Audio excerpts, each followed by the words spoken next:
पाकिस्तान तहरीक इंसाफ के चेयरमैन इमरान खान साहब आए, प्रेस कॉन्फ्रेंस की और चले गए, लेकिन असेंबलियां तहलील करने की कोई तारीख आज भी नहीं दी है। अलबत्ता अस्करी क़यादत से ताल्लुकात की बेहतरी, इस ख्वाहिश का ज़रूर उन्होंने इजहार कर दिया है। अपनी पुरानी रविश भी नहीं बदली है, नए आर्मी चीफ की तारीफ भी की है और पुराने की बुराइयां भी की हैं। फौज से सियासत में मुदाखलत का मुतालबा भी दोहरा कर गए हैं। आज शरीफ या जरदारी कभी भी इलेक्शंस की तरफ नहीं जाएंगे। और क्यों मुझे शक नहीं था कि दोनों इस मुल्क के बड़े मुजरिम हैं, ये करप्ट लोग हैं। इनको डर लगा हुआ है कि अगर ये इलेक्शंस में हार गए तो उनको डर ये लगा हुआ है कि इतनी मेहनत से जो इन्होंने 7 महीने में अपने केसेस खत्म किए हैं, ये फिर ना रिवाइव हो जाए। मैंने जब ये फैसला किया था, मुझे पता था इन्होंने नहीं इलेक्शन करवाने, इसलिए हमारा प्लान पूरा वही है। जब मेरी तैयारी होगी, मैंने आपको कहा दिसंबर में इंशाल्लाह हो जाएगी, मैं अपने वही जो मैंने अनाउंस किया उसी पे मैं चलूंगा। मैं ये असेंबली से निकल जाऊंगा। नया आर्मी चीफ है, इसको टाइम देना चाहिए। हमने इसकी बड़ी अच्छी चीजें सुनी हैं, जनरल आसम की बड़ी तारीफें सुनी है मैंने, हाफिज कुरान है, और मैं ये उम्मीद रखता हूं कि ये अमर बिल मारूफ पे चलेंगे। दा का वास्ता मुल्क का सोचे। इस वक्त जनरल बाजवा के दौर में था, ये एक नया वक्त आया है और नया आर्मी चीफ आया है। हमारी सबसे बड़ी पार्टी और हमारी एस्टेब्लिशमेंट के अंदर इतना बड़ा फासला हो जाए।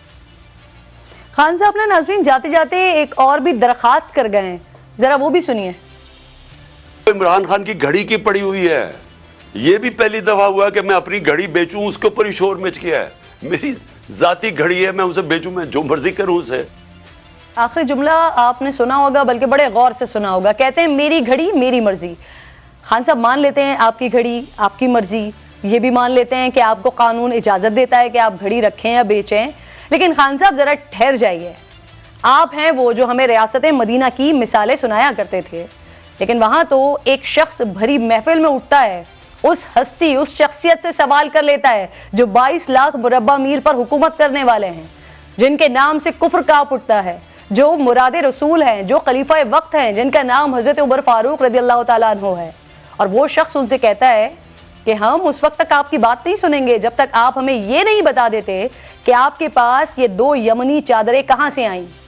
हज़रत उमर फारूक रज़ियल्लाहु ताला अन्हु वो शख्सियत कि अगर गुस्से से देख भी लें किसी की तरफ तो शायद किसी में आंख मिलाने की जुर्रत ना होती, लेकिन क्या उन्होंने आप जैसा जवाब दिया खान साहब। रियासत मदीना के सरबराह ने अपने बेटे को बुलाया और कहा कि जरा बता दीजिए कि मेरे पास ये दूसरी चादर कहाँ से आई। खान साहब अगर मिसालें उनकी देते हैं तो उनके जैसे बनने की कोशिश भी तो कीजिए।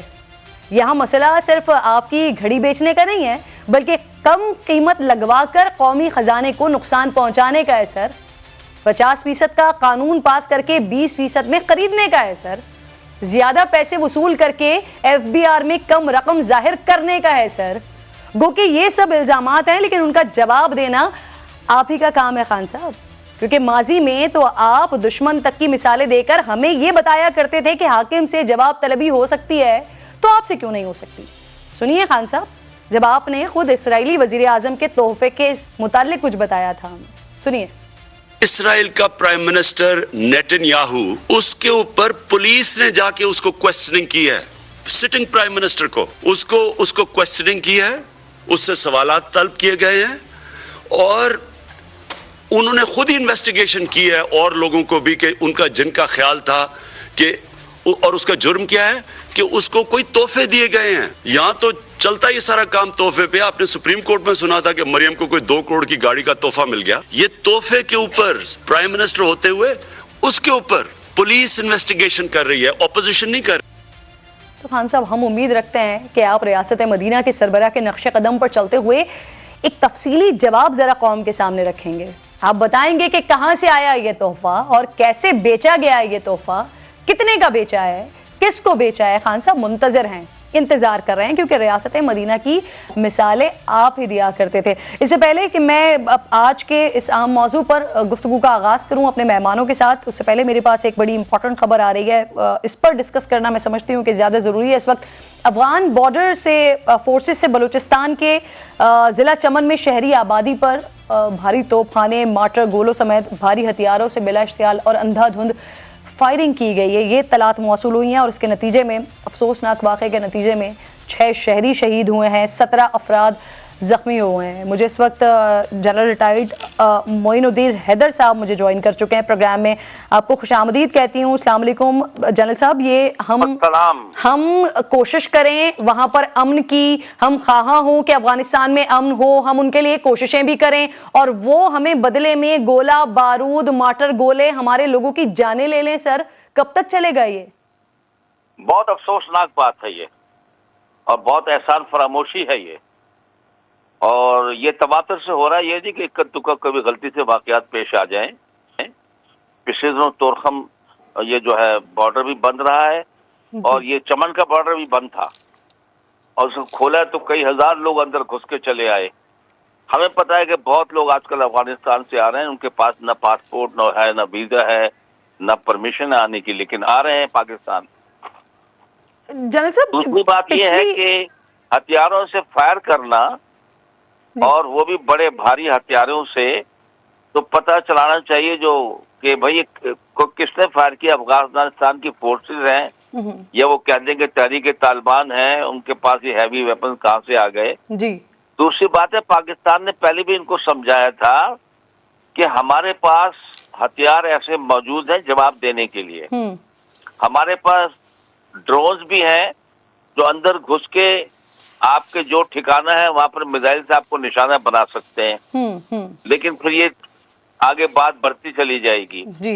अब इसमें देखने की बात यह है क्या कोई तहरीक तालिबान या दाइश की पीठ ठोक रहा है कि अफगानिस्तान पाकिस्तान के ताल्लुकात खराब किए जाएं। पिछली जो हुकूमत थी उसके लिए कहा जाता था कि वो भारत के जेरे असर है, अमेरिका के जेरे असर है, इसराइली तसल्लुत है वहां पर। सर अभी इस वक्त क्या मामलात हैं? वो क्रिकेट के मैदान से लेकर सरहदों तक यही नफरत बार बार अफगानिस्तान की तरफ से देखी जाती है। सर जी हाँ, ये बड़ी अफसोसनाक बात है कि पाकिस्तान ने इनके 40-50 लाख महाजरीन को सराखों पे बिठाया, बहुत जगह दी, लेकिन ये समौर इधर वो कहते हैं कि आपने परवेज मुशर्रफ के जमाने में जो वॉर ऑन टेरर में हमारे खिलाफ एक्शन किया जी, तो वो उसकी वजह से वो कहते हैं हम जो है पाकिस्तान जो है उससे उनके दिल में बुग़्ज़ पैदा हो गया है।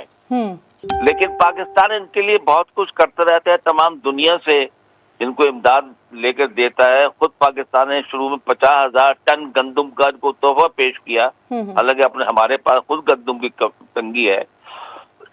सब यहाँ से माल स्मगल होकर जाता है खाने पीने का।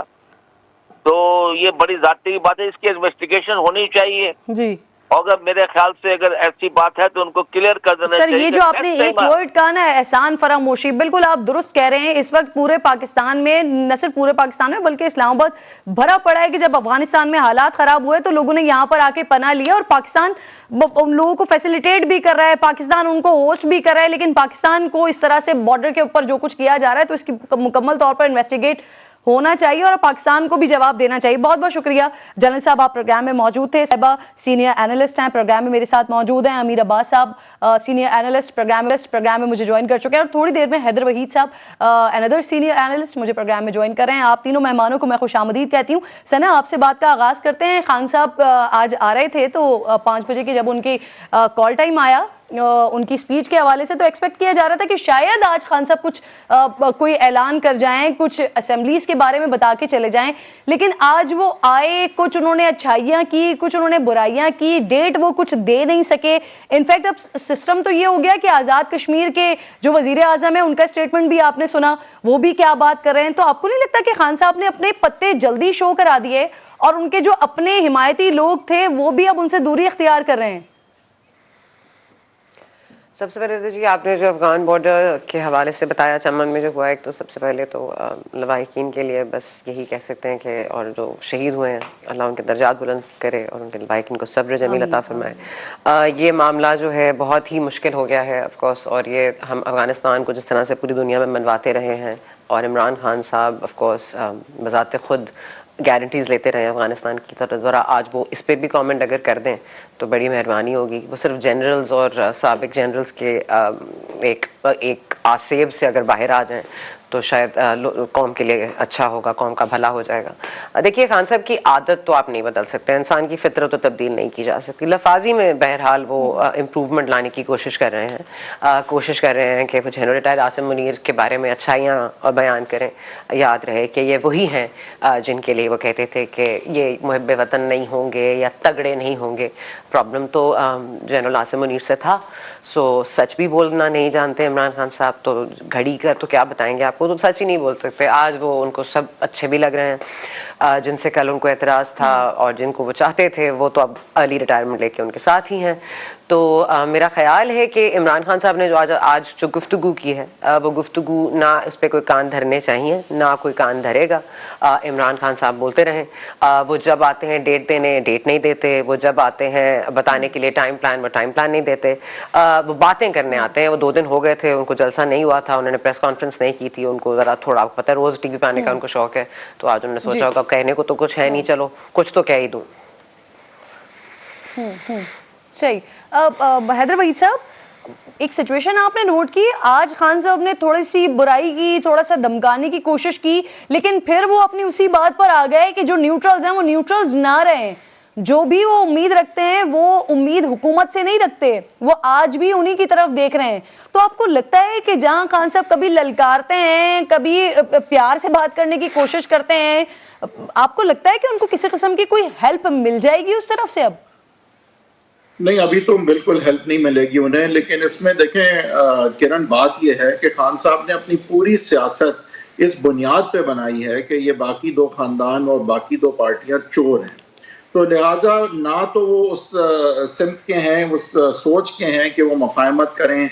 जब उनका अपना हाउस था तब भी उन्होंने जो है वो हाउस को वो इज्जत नहीं दी कि वो अपोजिशन को साथ लेके चलें, अपने फ़ायदे में ही साथ लेके चलें, कौम के फ़ायदे में साथ लेके चलें।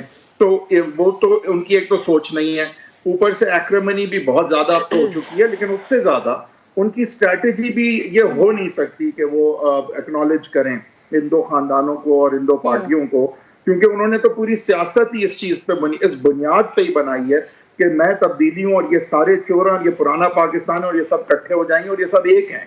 तो इसलिए खान साहब इवन स्ट्रेटेजिकली अगर वो उनकी सोच ये ना भी होती जो कि है, तो भी वो ये ना करते स्ट्रेटेजिकली। लेकिन बात ये कि ये सना की आखिरी बात को मैं बहुत ज्यादा इंडोर्स करूंगा और मैं काफी अरसे से ये टीवी पे कह रहा हूँ कि खुदा का वास्ता है, आप 6 प्रेस कॉन्फ्रेंसेस खान साहब पे करना छोड़ दें। वो सना बिल्कुल ठीक कह रही हैं, अभी वो 3 दिन बोले नहीं, 2 दिन बोले नहीं, तो फिर वो बिलक उठे हैं। अब वो वही बातें दोहराते रहते हैं और हम उन पे 6 प्रेस कॉन्फ्रेंसेस करते हैं, हर रोज सारे टॉक शोज उनकी बात करते हैं, सारे ट्रेंड चाहे उन्हें गालियां दे रहे हो उनके बारे में होते हैं। 38 चैनल उनकी बातें सुबह से रात बुरी और 2 चैनल सुबह से रात अच्छी करते हैं। कोई और नाम जैसे इस मुल्क में अब है ही नहीं। बिल्कुल सही बात है, वो खुद खत्म बात कर चुके भाई, कितनी कवरेज हम उनको देंगे, कितने शोज उन पे करेंगे। अब बात कर ली उन्होंने, नहीं चल रही, ना वो तैनाती में हिस्सा डाल सके, ना वो इलेक्शन की डेट ले सके। अब वो डिसोल्यूशन के हवाले से कोई नई बात नहीं भी करते, नई बात नहीं करने पे भी हमको उनकी बात करनी है 8 घंटे दिन की। तो ये बात तो मेरे ख्याल से इनकी पूरी स्ट्रैटेजी पीएमएल नून की भी रही है और उनके मुखालफीन की भी रही है कि हम बैठ के उन्हीं की बातें करते रहते, वो कोई नई बात नहीं करते। अब सर इसमें इंटरेस्टिंग बात ये है कि गवर्नमेंट के पास भी तो कोई स्ट्रैटेजी नहीं है ना, वो भी हुकूमत, वो भी इमरान खान साहब की तरफ ही देख रही होती है कि वो कौन सा कार्ड कब शो करने जा रहे हैं। जी गलत कर रहे हैं भाई, वो सिवाय इमरान खान के अपनी कोई बात ही नहीं है, अपनी कोई इंस्पिरेशन ही नहीं। भाई आप इमरान खान अब कोई नई बात नहीं कर रहा, वो न्यूज वर्दी इतना नहीं है जितना हमने बना दिया उसे। सही। अच्छा अमीर अब्बास साहब, खान साहब कह रहे हैं कि उनको तो played into his hands and it's about time we stop। सही।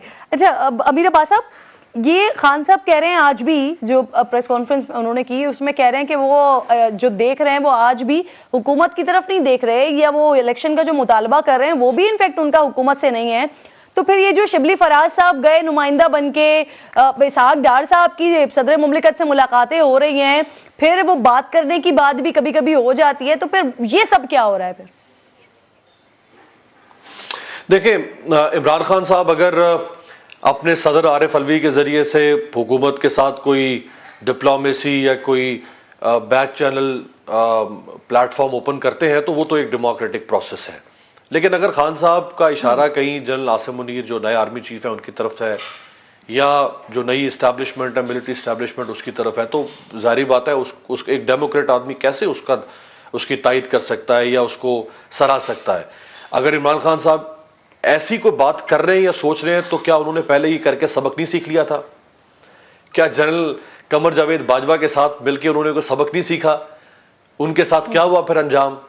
यानी वही जनरल कमर जावेद बाजवा जिनके साथ पहले उनका बड़ा अच्छा रोमांस था, और जनरल कमर जावेद बाजवा उनके काम और वो उनके काम करते थे, क्या किया फिर बाजवा साहब ने उनके साथ? बकौल उनके इक्तदार से उनको बाहर निकाल फेंका और उनके मुखालिफिन को लाकर, यानी जिन मुखालिफिन के खिलाफ वो 26 साल तक, जिनको निकालने पे उन्होंने 26 साल लगा दिए, उन्होंने 26 हफ्ते में खान साहब को बाहर कर दिया, वो खुद पावर में आ गए।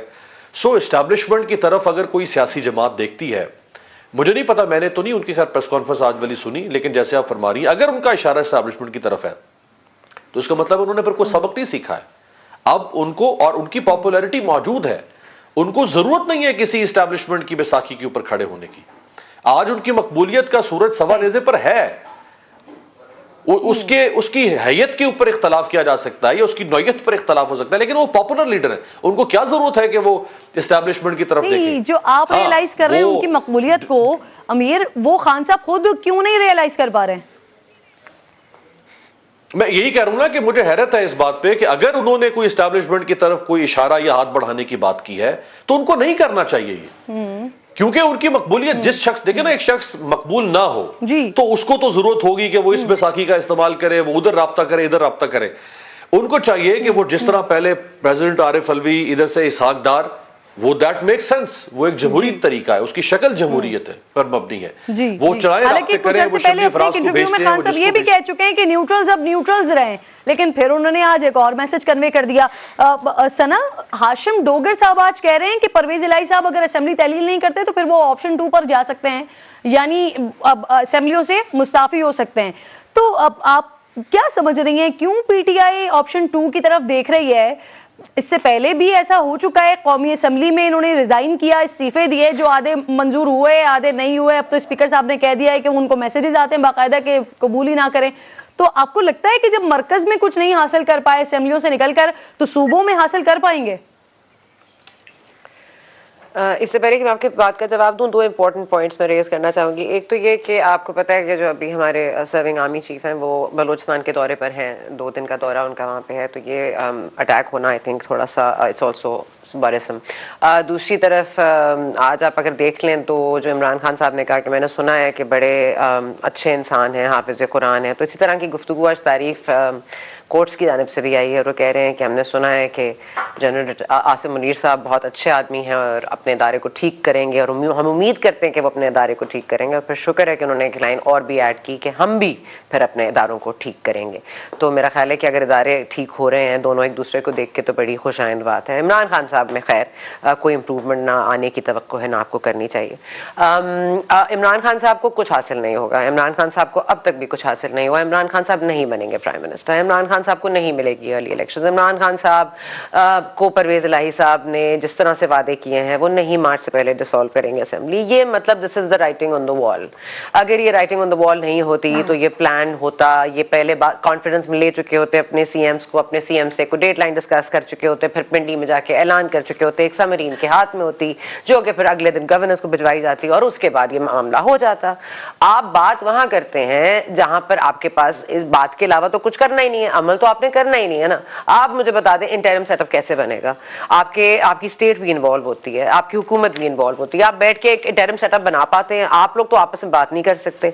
अच्छा, ये चोर डाकू हैं तो इनसे बात नहीं करनी, तो फिर ये क्या बैकडोर डिप्लोमेसी किसके साथ चला रहे हैं? फिर आरिफ अलवी साहब आज कह रहे हैं जी कोई पेशरफ नहीं हुई, सॉरी डार साहब के साथ 3 मुलाकातों में कुछ नहीं हुआ, इमरान खान साहब मुझे माफ करें, कोई आपका कुछ नहीं हो सकता, क्योंकि आपने तो बात ही नहीं करनी ना। आपको तो चाहिए कि out of the box, out of this world कोई आइडिया आ जाए और आपको बना दे हम प्राइम मिनिस्टर। नहीं बना सकते इमरान खान साहब, नहीं बना सकते। हमने भी बड़े कर्जे लेने हैं और ऐसे ममालिक से लेने हैं जो आपको पसंद नहीं करते। हमने अभी बहुत सारे कर्जों पे तौसी लेनी है, हमने अमेरिका के साथ डीलिंग करनी है। आपको नहीं लाया जा सकता, आप समझ लीजिए और चुपचाप बैठ जाइए। और इमरान खान साहब की मकबूलियत उनको मीडिया ने दी है, हमने दी है, रोज हम उनके बारे में गुफ्तगू कर करके हम उनको पॉपुलर बना चुके हैं। तो मकबूल तो वो हैं लेकिन वो मंजूर नहीं है। ठीक ठीक, जी जी सही। हैदर साहब, घड़ी का तस्करा भी ऑब्वियसली उन्होंने, और वो जो मेरी घड़ी मेरी मर्जी वाली बात उन्होंने कर दी कि मेरी चीज़ मैंने बेच दी। तो सर, जो इलेक्शन कमीशन ने तोशाखाना से जो भी तोशाखाना केस के हवाले से जो भी सवालात उठाए हैं उसके तो ऑब्वियसली जवाबात देने हैं, वो अपनी जगह पर हैं। लेकिन खान साहब जो अखलाकियात की बात करते रहे हैं, 26 साल की उनकी सियासत में हमेशा वो अखलाकियात पर मिसालें देते रहे हैं, रियासत मदीना का तस्करा करते रहे हैं, उनसे ये उम्मीद रखी जा सकती है कि वो इस किस्म की बात करें कि मेरी घड़ी मेरी मर्जी? आप किरण दुरुस्त फरमा रही हैं कि एक तो देखें ये लीगल इश्यूज हैं उनके केसेस में, फॉरेन फंडिंग हो जाए या तोशाखाना, वो तो अपने तौर पे अब फौजदारी के मुकदमात भी चल रहे हैं, उनके अपनी जगह फैसले होंगे। फॉरेन फंडिंग और इनके हवाले से ECP तो ऑलरेडी अपना फैसला दे चुका है। लेकिन आपकी बात दुरुस्त है कि इससे बहुत ज़्यादा इम्पोर्टेंट जो चीज़ है वो ये है कि क्या खान साहब जो कहते हैं वो हैं, क्या वो वही हैं? क्योंकि एक चीज़ जो खान साहब को हर्ट करती है, हम ये जो सारे, अगेन मैं सना की बात को और बढ़ाऊंगा कि हम ये जो सारे शोज कर रहे हैं ना, दिन से रात, और नून लीग आके 6 प्रेस कॉन्फ्रेंसेस कर रही है और सारे ट्रेंड उनके खिलाफ चला रही है, इससे उन्हें बेपनाह फायदा हुआ, बेपनाह फायदा हुआ इमरान खान को सियासी तौर पर।